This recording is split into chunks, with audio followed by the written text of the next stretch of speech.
सदियों से इंसान ये सवाल पूछता आया है, हम यहाँ क्यों हैं? ये सब क्या है? इस सबसे बड़े सवाल को समझने के लिए कई रास्ते अपनाए गए हैं।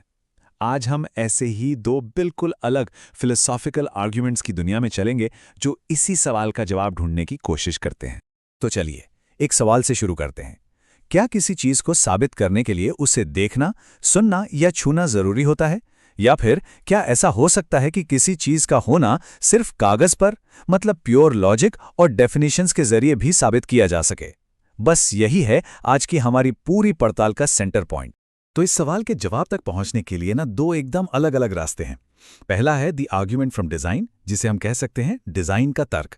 ये बाहर की दुनिया को देखता है, ब्रह्मांड की बनावट, उसकी कॉम्प्लेक्सिटी को।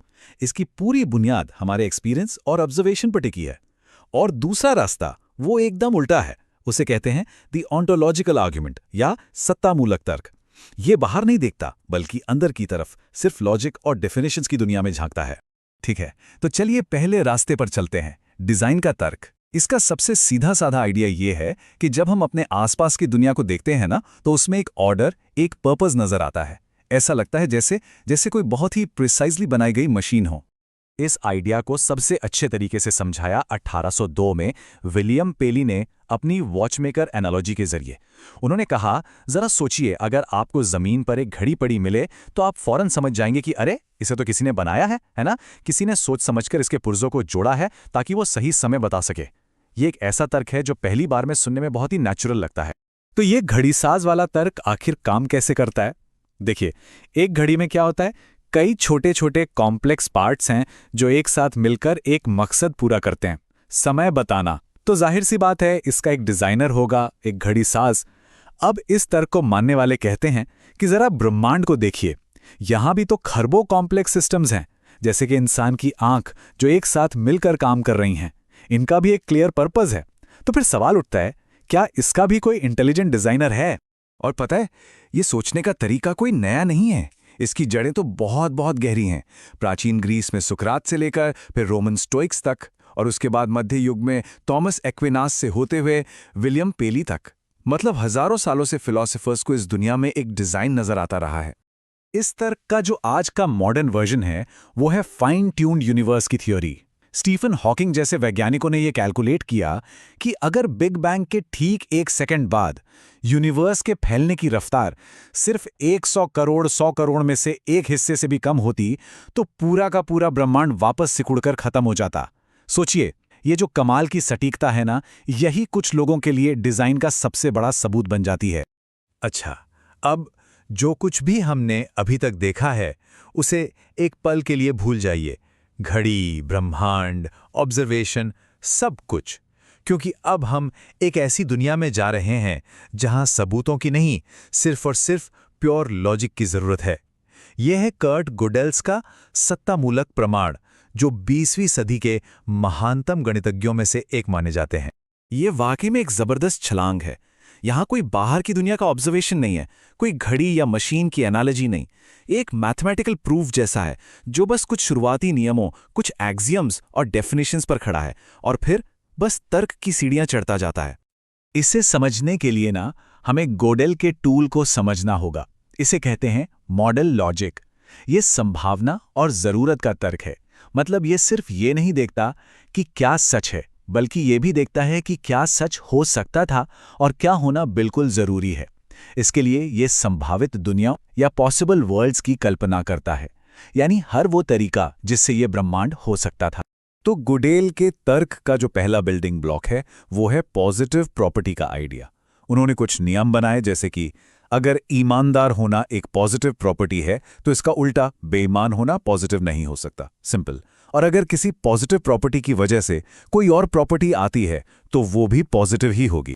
और फिर आता है सबसे बड़ा, सबसे अहम कॉन्सेप्ट, आवश्यक अस्तित्व, यानी नेसेसरी एग्जिस्टेंस। इसका सीधा सा मतलब है एक ऐसा गुण जो सिर्फ हमारी दुनिया में नहीं बल्कि हर संभावित दुनिया में मौजूद हो।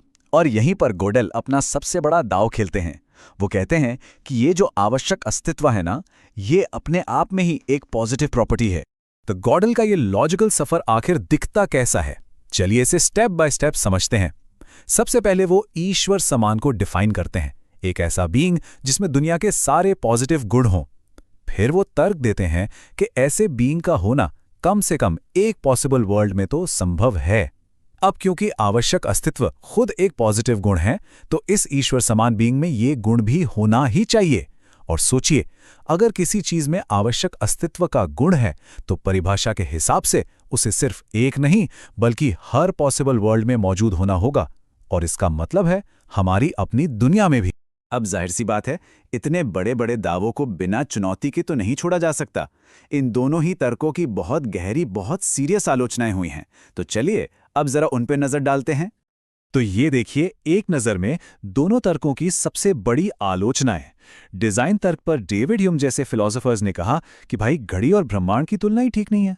और फिर आए चार्ल्स डार्विन, जिन्होंने बताया कि प्रकृति में कॉम्प्लेक्सिटी बिना किसी डिजाइनर के नेचुरल सिलेक्शन के प्रोसेस से भी आ सकती है। दूसरी तरफ गोडेल के प्रमाण की आलोचना यह है कि हाँ, ये गणित की तरह वैलिड तो है, पर सिर्फ और सिर्फ तब जब आप उसके शुरुआती नियमों को बिना सवाल किए सच मान लें, और उन नियमों को तो साबित किया ही नहीं गया है।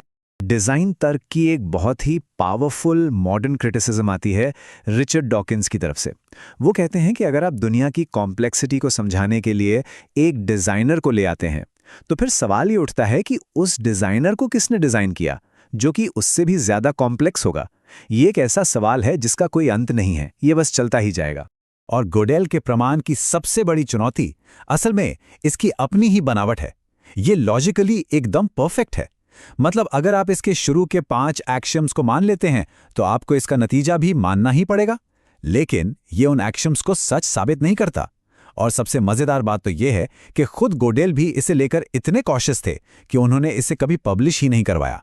उन्हें डर था कि लोग इसे लॉजिक की एक एक्सरसाइज के बजाय ईश्वर का पक्का सबूत समझ लेंगे। तो इन दो बिल्कुल अलग अलग सफर के बाद हम आखिर पहुंचते कहां हैं? एक रास्ता जो बाहर की दुनिया को देखता है, और दूसरा जो सिर्फ दिमाग के अंदर के लॉजिक को। ये हमें प्रूफ, रीजन और फेथ के बारे में आखिर बताते क्या हैं? ये सब कुछ हमें 2 तरह की सच्चाई पर ले आता है। एक है ए पोस्टीरियोरी ज्ञान, जो एक्सपीरियंस और सबूतों से मिलता है। डिजाइन का तर्क इसी पर बेस्ड है। ब्रह्मांड को देखकर ऐसा लगता है कि उसे डिजाइन किया गया है। दूसरा है ए प्रायोरी ज्ञान, जो सिर्फ लॉजिक और परिभाषाओं से आता है। एक्सपीरियंसेस का कोई लेना देना नहीं। गोडेल का प्रमाण इसका परफेक्ट उदाहरण है। ईश्वर की परिभाषा ही ऐसी है कि उसका अस्तित्व जरूरी है। और ये सब हमें इस आखिरी सवाल पर लाकर छोड़ देता है, क्या लॉजिकल प्रूफ और दुनिया के सबूत हमें आस्था और विश्वास के बारे में सच में कुछ बता सकते हैं? ये एक ऐसा सवाल है जो शायद हमेशा तर्क और विश्वास के बीच की उस बहुत ही महीन सी रेखा पर मौजूद रहेगा।